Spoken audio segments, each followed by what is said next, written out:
Thanks for watching. Don't forget to like, comment, share and subscribe to Mufti Tariq Masood, famous scholar. وہ ایک واقعہ ہے نا، ایک آدمی کی 1 ارب روپے کی لاٹری نکل گئی.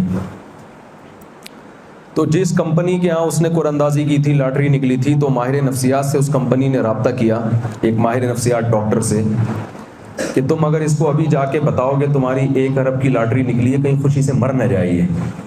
تو اس کو آرام آرام سے نا ماہر نفسیات کو بھیجا، آرام آرام سے اس کو سمجھانا، بڑے آرام آرام سے، تھوڑا تھوڑا، پہلے 10 لاکھ پھر ہوتے ہوتے نا، تاکہ ایک دم خوشی نہ ہو، مرے نہیں. تو وہ ماہر نفسیات ڈاکٹر چلا گیا اور کہنے لگا، ہاں وہی وسیم بھائی، فرض کرو تمہاری 10 لاکھ کی لاٹری نکل آئے، کیا کرو گے؟ کہا بہت خوش ہوں گا، یہ کروں گا. فرض کرو 20 لاکھ کی نکل آئے، پھر کیا ہو؟ ابھی فرضی پر لا رہا ہے 1 ارب تک. تو اب وہ بھی فرضی سمجھ رہا ہے نا، اس کو تھوڑی پتا تھا کہ حقیقت میں ایسا ہے. بالآخر آہستہ آہستہ 1 ارب پہ لے آیا. کہہ رہا ہے یار فرض کرو 1 ارب کی لاٹری نکلی تو کیا کرو گے؟ اس نے کہا آدھی تمہیں دے دوں گا. وہ مر گیا. یہ سن کے ماہر نفسیات مر گئے. سمجھ رہے ہیں؟ تو ان کو تو یہ جواب کی توقع ہی نہیں تھی نا کہ آدھے مجھے دے دے گا. ماہر نفسیات مر گیا خوشی سے. تو ہمارے یہاں کسی غریب کو یہ بتایا جائے کہ بے روزگاروں کو $3000 فری میں ملیں گے، وہ خوشی سے مرے گا کہ نہیں مرے گا؟ بعض لوگوں کو مل رہے ہیں پھر بھی کیا کر رہے ہیں؟ بھیک مانگ رہے ہیں. کیوں؟ اس لیے کہ گورنمنٹ نے جب ان کو دیے تو وہ انہوں نے نشے میں، شراب میں اڑانا شروع کر دیا. ہمارے یہاں کسی غریب کو 3000 ملے ہیں، ہمارے یہاں بھی نشے ہی ہیں ہول سیل کے حساب سے. چرسی بھی ملیں گے مارکیٹ میں، آپ کو ہیروئن بھی ملیں گے، لیکن جتنی ہیروئن اور چرس ہمارے ہاں اس کا حصول آسان ہے، اتنی ان کے ملکوں میں آسان ہو جائے تو 99% لوگ چرس پینا شروع کر دیں وہاں پہ. ہمارے ہاں اگر چرس یا ہیروئن کا ریشو اتنا کم ہے تو قانون کی وجہ سے نہیں، اس میں قانون کا بھی دخل ہے. اصل وجہ کیا ہے؟ اسلام. میں یہ واقعہ کئی لوگوں کو بتا چکا ہوں کہ ہمارے یہاں جن لوگوں کا کام ہے نا چرس پہ پابندی، ابھی یہ واقعہ سنیں گے تو مزہ آئے گا. میں نے اس دفعہ 40 بچڑے خریدے قربانی، اجتماعی قربانی کے لیے. بزنس کے نقطہ نظر سے اور بھی لوگوں کا اشتراک تھا، ہم لے کر آئے بچڑے. تو ہم تو بچڑے پال نہیں سکتے، بہاولپور سے میں نے 40 بچڑے خریدے.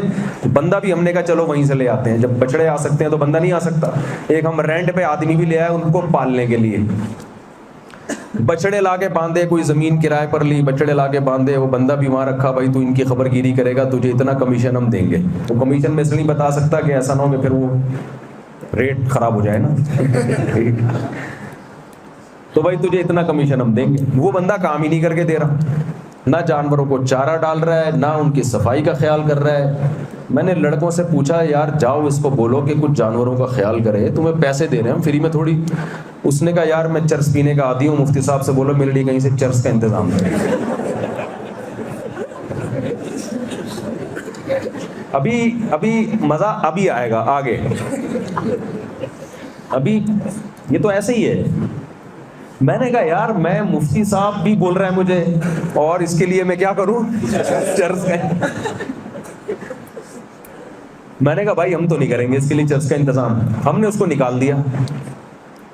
اب وہ بیچارہ پریشان کہ چرس کہیں، تو کسی نے بتایا کہ تھانے سے ملے گی. پتہ نہیں بھائی پولیس والے بیٹھے ہو، معذرت، صحیح کا غلط کا.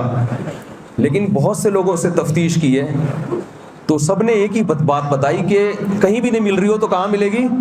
تھانے میں. اب اندازہ لگاؤ یار، جس ملک میں تھانے سے چرس ملتی ہو اس میں تو 99% لوگوں کو چرسی ہونا چاہیے نا. پھر بھی نہیں ہے، کیوں؟